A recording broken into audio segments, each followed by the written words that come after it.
হবে পোলা কসরে, গৌরাঙ্গ বলিতে হবে পোলা কসরে। হরি হরি হরি হরি হরি হরি হরি হরি হরি হরি হরি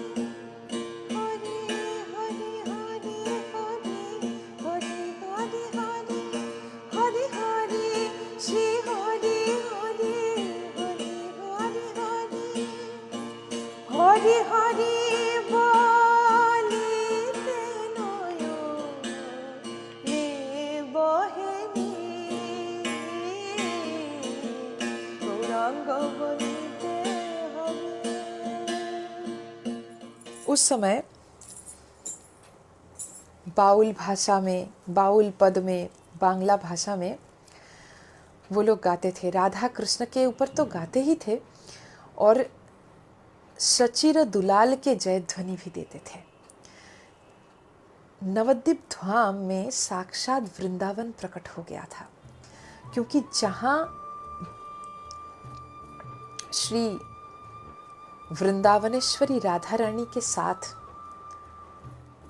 व्रजराज प्रकट हुए हैं, वहाँ तो वृंदावन प्रकट होंगे ही। यहाँ तक कि ऐसा व्याख्या है श्री चैतन्य चरितामृत में, प्रमाण है कि उस समय नवद्वीप धाम के ऊपर से गंगा जी, पतित पावनी गंगा जी जब बह जाती थी ना, तो उनका वर्ण भी कृष्ण वर्ण हो गया था, कालिंदी जैसी। क्योंकि जमुना जी का वर्ण कृष्ण है, कालिंदी है, और गंगा जी का वर्ण श्वेत है। तो श्वेत होना चाहिए, तो ऐसा नहीं था। नवद्वीप धाम के ऊपर से जो गंगा जी बह जाते थे, उसका वर्ण भी कृष्ण मतलब काला हो गया था, कालिंदी हो गई थी, क्योंकि साक्षात वहाँ जो है वृंदावन धाम प्रकट हो गए थे।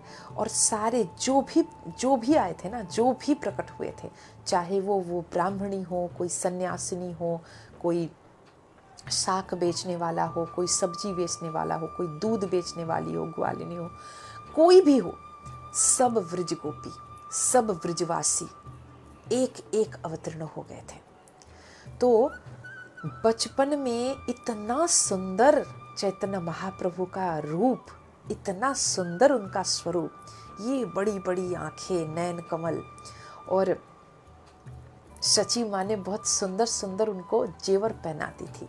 जैसे माँ जशोदा उन सजाती थी ना कान्हा को, गोपाल को, तो वैसे ही सची माँ भी सजाती थी। सुंदर सुंदर तरह तरह की स्वर्ण की जेवर, क्योंकि उसमें स्वर्ण की उतना ज़्यादा भाव नहीं था। सुंदर चूड़ा बंधन और ये कटी बंधन, उसमें मतलब घंटी लगी हुई, छुन छुन छुन छुन बज रहे, स्वर्ण की नुपुर और सोने की कंगन। बस सोने जैसा रंग है, सोना क्यों ना पहना है। तो खूब सजाती थी सची माँ, और उनको देखकर पूरे नवद्वीप धाम वासी एकदम क्या दीवाना हो जाते थे, पूरा पागल हो जाते थे एकदम उनके रूप में। बिल्कुल वृंदावन में जैसे व्रज गोपियाँ श्री कृष्ण के रूप में, श्री कृष्ण के नटखटपन में जैसे अपने प्राण छिड़कते थे, जान छिड़कते थे, ठीक वैसे ही। तो वो लोग क्या करते थे कि अपने संगीत में जहाँ जहाँ कृष्ण है, राधे है, उसको उठाकर वहाँ गौर, गौरांग, गौर हरि ये सब बिठा देते थे शब्द। सची माँ कई बार बोली, अरे मेरे निमाई के साथ हरि का नाम ले रहे हो, मेरे निमाई को पाप लगेगा। बोले कुछ नहीं होगा, वो तो साक्षात श्री कृष्ण है।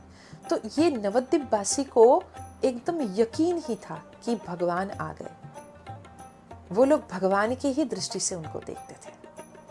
सभी माया में सब कुछ भूल गए हैं, लेकिन भगवान को भगवान के दृष्टि में देखना वो कैसे भूल जाए। तो अपने मुख में ऐसे सुंदर सुंदर पद रचना करके वो लोग गाते थे। और जैसे कोई भक्त उनके लिए मतलब उनके सेवा दे रहे, संगीत सेवा उनको दे रहे, तो भगवान कैसे ना रिझ जाए।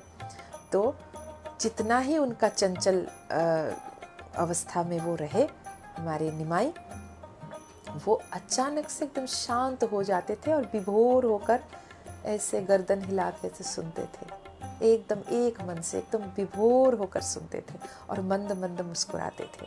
सची माँ बोलती थी, अरे निमाई ऐसे मुस्कुरा रहे कि लग रहा है कि एक एक शब्द तू समझ रहा है, कुछ समझ भी पा रहे।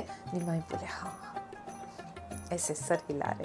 तो सची माँ आनंद लेती थी। और जब जगन्नाथ मिश्र के अंगना के ऊपर छुन छुनाती हुई अपने चरण कमल धरते थे महाप्रभु, तो बहुत बार ऐसे होता था कि जगन्नाथ मिश्र जी ने, सची माँ ने देखा कि उस चरण कमल के चिन्ह में शंख चक्र गदा पद्म के छाप उनके अंगना के ऊपर पड़ गए हैं। तो इसको देखकर बहुत सहज सरल जगन्नाथ मिश्र जी सची माँ को बोले, सुनो तुमसे गुप्त बात करना है, किसी को मत बताना। बोले नहीं, बताओ क्या। बोले देखो हमारे जो निमाई है ना, बहुत सौभाग्यवान है। बोले क्यों? बोले अरे इनके ऊपर ना नारायण की दृष्टि है, नारायण की कृपा है, और ये जहाँ जहाँ जाते हैं ना, इनके पीछे पीछे नारायण जाते हैं। बोले देखो हम तुमको दिखाते हैं, चलो मेरे साथ। तो सची माँ को पकड़ के ले गए और बोले कि देखो चरण चिन्ह देखो, हमारे निमाई के पीछे पीछे गए हैं। सची माँ बोले कि अच्छा, निमाई के पीछे पीछे गए तो नारायण क्या वो भी छोटा हो गया? क्योंकि चरण चरण तो छोटा छोटा है ना, नारायण तो बड़ा चरण होगा उनका। तो जगन्नाथ मिश्र बोले कि अरे बच्चे के पीछे जाने प्रभु छोटा हो गया, बच्चे के पीछे जाना है ना, इसलिए प्रभु छोटा हो गया। बोले हाँ ऐसे ही होगा, ऐसे ही होगा। तो वो लोग को ये लगता था कि निमाई के ऊपर नारायण की कृपा है, इसीलिए ये चिन्ह हमको दिखाई पड़ रहा है, जबकि निमाई साक्षात ही श्री कृष्ण है, और इसीलिए उनका चरण चिन्ह ऐसे शंख चक्र गदा पद्म। ध्वज वज्रांकुश पाए, रही रही चली जाए, जाई पद रहिया रहिया रहिया रे। तो ऐसे एक एक लीला, जैसे देखिए वृंदावन की जो गोपाल की लीला है, उसमें से बहुत सादृश्य है, बहुत मेल है चैतन्य महाप्रभु की लीला। एक बार जैसे चैतन्य महाप्रभु खेल रहे थे आंगन के ऊपर बैठ के, और तब नवद्वीप में बहुत चोर का भी उपद्रव था। तो एक चोर आए और महाप्रभु को गोद में उठाकर ले गए, क्योंकि महाप्रभु को सची माँ ने वो पहना कर रखे थे स्वर्ण का आभूषण, सारे जेवर। तो देखे कि अरे इनके तो बहुत आभूषण है, बच्चा है, इनको उठाकर ले जाके कहीं किनारे में ले जाते हैं, जेवर वेवर उतार के फिर बच्चा हम लौटा देंगे, यहाँ फिर रख के जाएंगे। तो सची माँ अपने गृह कर्म में व्यस्त है और इधर निमाई खेल रहा है। इतना नटखट है कि कोई स्थिति उत्पन्न नहीं होता है, ऐसे कोई स्थिति उत्पन्न नहीं होता है तो भी चिल्लाता रहता है, परेशान करते रहता है, कुछ ना कुछ मतलब ये करता है, नष्ट करता है, कुछ छटपटाते रहता है, कुछ गिर जाता है तो कुछ ना कुछ शब्द मिल जाता है सची माँ को। तो उस शब्द से उनको पता चलता है कि हाँ निमाई खेल रहा है, खूट खाट टूंग टांग टुरुंग टांग भूंग भांग ऐसे शब्द चल रहा है, निमाई खेल रहा है। लेकिन चोर जब उठाकर ले जा रहे, निमाई चुप, एकदम से चुप, एक शब्द नहीं। फिर सची माँ को लगा अरे बहुत सन हो गया, शब्द नहीं है, क्या हो गया। इधर चोर तो उठाकर ले गया। चोर उठाकर जब निमाई को ले गए और जब किनारे पर रखे उनको और आभूषण उतारने लगे, तो चैतन्य महाप्रभु साक्षात श्री हरि नारायण विष्णु, चतुर्भुज नारायण विष्णु का रूप उनको दर्शन दिए। चोर एकदम से वो रूप देखकर एकदम भयंकर से डर लग गया उनको, ये क्या, ये तो नारायण है साक्षात। और प्रणाम किए और फिर वैसे ही उठाकर अंगना में जाकर रख दिए। इतने में से सची माँ को लगा कि रे सब शांत है, क्या हो गया, निमाई कहाँ है? तो बाहर आके फिर देखे कि वैसे ही खेल रहे बैठ के। बोले हाँ ठीक है। इसके बीच ये घटना घटित हो गया। तो ऐसे बाल्यकाल से ही चैतन्य महाप्रभु नवद्वीप की एक एक जन को दर्शन दिए थे। कहा जाता है कि नवद्वीप में जो भी मतलब आए थे चैतन्य महाप्रभु के साथ, जो भी उस समय जन्म हुआ था नवद्वीप धाम में, खास करके नदिया धाम में, एक कोई ऐसा मनुष्य नहीं है, एक कोई ऐसा जीव नहीं है जिनको चैतन्य महाप्रभु ने कृपा नहीं किया था, दर्शन नहीं दिया था। और उनका ये प्रतिश्रुति था राधा रानी के प्रति कि द्वापर में बहुत सारे ब्रिजवाला ऐसी थी जो कुलवधु थी, कुलवती बाला कुलवधु, जो बहुत सारे नियमों के चलते इच्छा रहते भी कृष्ण के पास पहुंच नहीं सकी, कृष्ण के साथ रास में सम्मिलित नहीं हो सकी। कई कई मतलब ब्रज गोपी तो इसी दुख में देह भी छोड़ चुकी। तो उनका भी वो इच्छा पूर्ण करेंगे। और वो सारे लोग नवद्वीप धाम में अवतीर्ण हुए थे। और उन सारे की जो इच्छा है, रास लीला की इच्छा, वो संकीर्तन रूपी रास में महाप्रभु प्रकट किए। और सबके सामने इतना सहज हो गए कि महाप्रभु के पास कोई भी आ सकता है, कोई भी बैठ सकता है, कोई भी बातें कर सकता है, कोई भी उनको स्पर्श कर सकता है, कोई पाबंदी नहीं है। सबके गोद गोद में वो खेलने लगे। जिन जिन गोपिया के गोद में नहीं खेले थे द्वापर में, उनके गोद में वो खेलने लगे। तो ऐसे करके वृंदावन लीला को बचपन में से ही सची नंदन, सची रदुलाल हमारे श्री कृष्ण चैतन्य महाप्रभु प्रकट किए।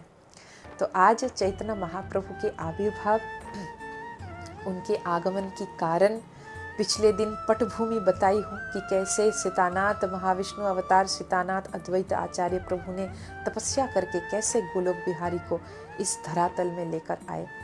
आज उनका आविर्भाव के कारण, उनके आविर्भाव और बाल्यकालीन कुछ लीलाएं मैं आपसे साझा की। आप हमको ज़रूर कमेंट करके बताना कि आप और क्या क्या सुनना चाहते हो। किसी विशेष चैतन्य महाप्रभु के लीला के ऊपर अगर आप सुनना चाहते हो तो ज़रूर हमको कमेंट करके बताना। आज के लिए इतना ही। सभी को बहुत बहुत धन्यवाद जुड़ने के लिए, बहुत बहुत धन्यवाद सभी को जुड़ने के लिए। यहाँ जो मैं बैठती हूँ, यहाँ जगह की बहुत कमी है। मेरे सामने मोबाइल है, रिंग लाइट रखना पड़ता है। तो यहाँ इंस्ट्रूमेंट भी है, हमारे म्यूज़िकल इंस्ट्रूमेंट है, तो स्पेस बहुत कम है। एक अगर ऐसा कुछ स्पेस मिल जाए हमको ठीक से कि सामने एक कुछ मैं रख पाऊँ, तो इसका और भी आनंद मैं दे पाऊँ आपको। क्योंकि बहुत सुंदर सुंदर चैतन्य चरितामृत की श्लोक है, बहुत सुंदर पंक्तियाँ है। उसको अगर मैं गा के आपको सुनाऊँ तो कथा की रस और मधुर होगा, और गाढ़ा होगा। तो देखते हैं कैसी लाल जी की क्या इच्छा। फ़िलहाल तो ऐसे ही चलाना पड़ेगा, आप भी ऐसे ही चला लीजिए। और मुझे आशा है कि आज बहुत अच्छा लगा आप लोगों को। आज वृंदावन की रस चर्चा हुई, निकुंज वन की रस चर्चा हुई। हमारे होली उत्सव, होली महोत्सव में रंग तो खूब खेलिए, लेकिन एक निवेदन है कि हमारे महाप्रभु की जो आविर्भाव है पूर्णिमा तिथि में, तो ज़रूर गौर कीर्तन और महाप्रभु की जो बहुत पसंद के जो चीज़ है, वो महाप्रभु को ज़रूर आप भोग निवेदन कीजिए। श्री क्षेत्रपुरी धाम, नीलाचल धाम, श्री जगन्नाथ क्षेत्र में आज भी प्रत्येक दिन जगन्नाथ प्रभु को, क्योंकि जगन्नाथ प्रभु से हमारे महाप्रभु अभिन्न है। जो जगन्नाथ वो ही महाप्रभु, महाप्रभु को कहा जाता है सचल जगन्नाथ। जब नीलाचल की जो अंतिम श्री चैतन्य चरितामृत का जो अंतिम लीला है, अंतिम पर्व है, वो नीलाचल में जैसे लीला प्रकट किया, तो जगन्नाथ महाप्रभु और महाप्रभु कैसे एकात्म हो गए थे। और एकात्म तो मैं क्या बोलूँ कि सारा पूरा नीलाचल धाम उनको बोलते थे सचल जगन्नाथ, सचल जगन्नाथ। वो जगन्नाथ, अचल जगन्नाथ थोड़ा साइड हो गया था। जब सचल जगन्नाथ है तो अचल जगन्नाथ के पास कौन जाएगा? राजा पहले पहले जाते थे, लेकिन बाद में चैतन्य महाप्रभु के पास ही ज़्यादा जाने लगे। फिर महाप्रभु ने कहा कि नहीं नहीं राजा, ऐसे ऐसे मत करो, मेरे पास आ रहे हो ठीक है आओ, लेकिन जगन्नाथ प्रभु के सेवा को ध्यान में रखो, उसका कोई मतलब वहाँ कोई गड़बड़ी नहीं होना चाहिए। क्योंकि वहाँ भी चैतन्य महाप्रभु सभी को अपने स्वरूप में दर्शन दिए कि देखो मैं कौन हूँ। जगन्नाथ प्रभु के थाली पर जो भोग रखा जाता है वो यही सोचकर रखा जाता है कि महाप्रभु इसको ग्रहण करेंगे। और आप देखेंगे कि रथ यात्रा में महाप्रभु जैसे ही उनको भगवा वस्त्र भी धारण करवाया जाता है रथ यात्रा के कुछ दिन पहले। तो जो भी हो, तो महाप्रभु की जो प्रिय वस्तु है वो ज़्यादातर ऐसे चीज़ है जो बहुत सहज है और बहुत सहज से मिलते हैं। जैसे बंगाल में कुछ कुछ साग मिलता है, हमको नहीं पता कि हिंदी में उसको क्या कहा जाता है। तो कुछ विशेष प्रकार के साग है यहाँ जो चैतन्य महाप्रभु को इतना प्रिय था कि चैतन्य महाप्रभु उसको चोरी करके ले आते थे और सची माँ को बोलते थे कि इसको बनाओ। और जो बनाना स्टेम जिसको बोलते हैं, मतलब केले का जो वृक्ष है उसका जो कांड है, उस कांड को सब्जी के रूप में बहुत स्वादिष्ट और बिना मसाला के, महाप्रभु को मसाला पसंद नहीं है, महाप्रभु के एक भी भोग में मसाला नहीं डाला जाता है, उनको सब्जी का स्वाद और भक्त के स्वाद वो चाहिए, भक्ति की स्वाद चाहिए, तो वो भी पकाया जाता है।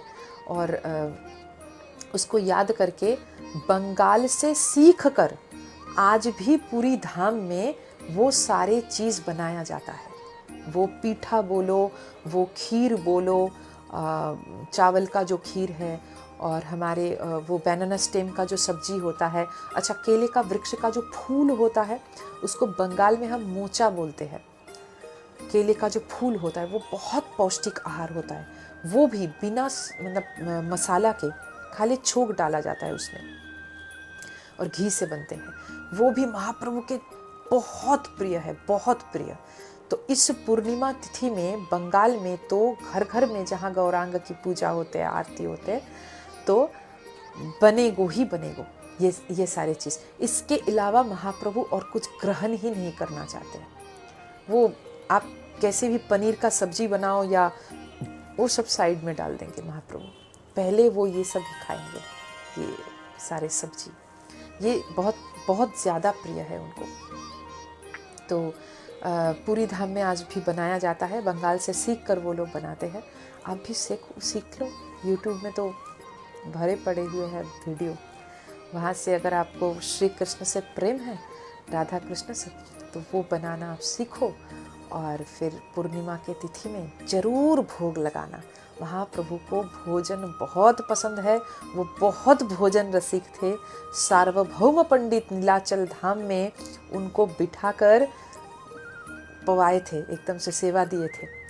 और उसका मैं घटना आपको बोलूँगी कि कितना कितना खा गए थे, कितना पा गए थे चैतन्य महाप्रभु, सब देखकर आचंबित हो गए थे कि इतना।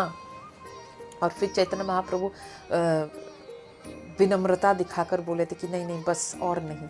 तो सार्वभौम बोले कि अच्छा, वहाँ मंदिर में बैठ के इतना इतना ले रहे हो और यहाँ हम साक्षात तुमको दे रहे हो, अब तुम हाथ दिखा रहे हो, तब तो हाथ नहीं दिखाते और यहाँ हाथ दिखाते हो।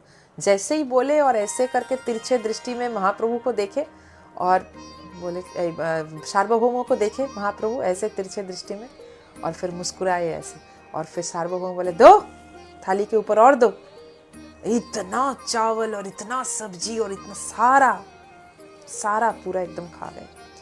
सार्वभौमों को ये दिखाना था कि चैतन्य महाप्रभु कौन है। इतना दुबला पतला सा सन्यासी उतना ज्यादा कैसे भोग प्रसाद ले सकते हैं, असंभव है, असंभव। इतना सारा भोग प्रसाद लिए थे, सबको दिखाए थे नीलाचल धाम में कि देखो हम किसको सेवा दे रहे हैं। कोई मनुष्य इतना खा सकता है क्या? ये जगन्नाथ है, जगत के नाथ है, पूरा जगत खा सकते हैं। तो ये लीला करके दिखाए थे। तो वो बहुत भोजन रसिक थे। यहाँ बंगाल से उनका एक विशेष मतलब कुछ पकवान नहीं, उसको क्या बोलते हैं, कुछ पीठा, लेकिन फ्राइड पीठा जो आप फ्रिज में रखना नहीं पड़ेगा, आप बाहर ही रखो उसको, वो ख़राब नहीं होगा और आप उसको महीनों तक रख सकते हो, स्टोर कर सकते हो। तो वो वाला चीज़ बंगाल से बनकर एक झोली में डाल के, बहुत बड़ा सा झोली, छोटा सा नहीं, बहुत बड़ा झोली बनाकर उसमें डाल के बंगाल से पैदल सब जगन्नाथपुरी धाम में जाते थे महाप्रभु को देने के लिए। और राघव पंडित करके महाप्रभु का एक पार्षद, राघव पंडित के जो बहन है दमयंती, उनकी नाम है, दमयंती अकेली ये सब बनाती थी और फिर भैया के हाथ से भेजती थी। और राघव, इसको कहते हैं राघव की झाली। ये प्रथा आज भी प्रचलित है। आज भी बंगाल से उसी समय, शायद रथ यात्रा के आगे या बाद में, ऐसे कुछ समय है, राघव का झाली का समय बोलते हैं उसको।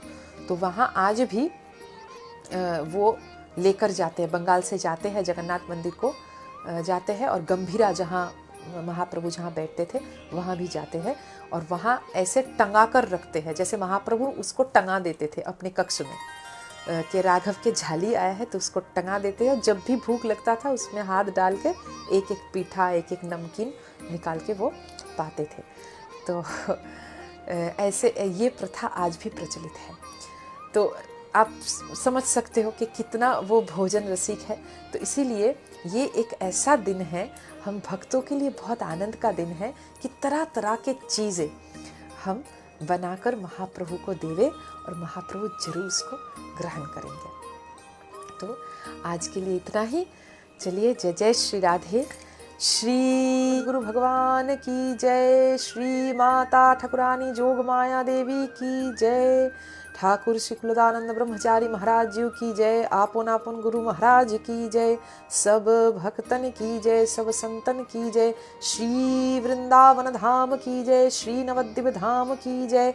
श्री सीतानाथ निताई चाँद गौर हरि महाप्रभु की जय। समस्त सखी वृंदों की जय। मंजरी सखी वृंदों की जय। समस्त सखा वृंदों की जय। समस्त गौ माता वृंदों की जय। महानाम संकीर्तन की जय। आज के आनंद की जय। जय जय श्री राधे श्याम। निताई गौर सीतानाथ प्रेमानंद हरि हरि बोल। निताई गौर सीतानाथ प्रेमानंद हरि हरि बोल। निताई गौर सीतानाथ प्रेमानंद हरि हरि बोल। ओम सहना भवतु सहना भुनक्तु स्वः वीर्यं करवावहै तेजस्वी नावधीतमस्तु मा विद्विषावहै। ओम शांति।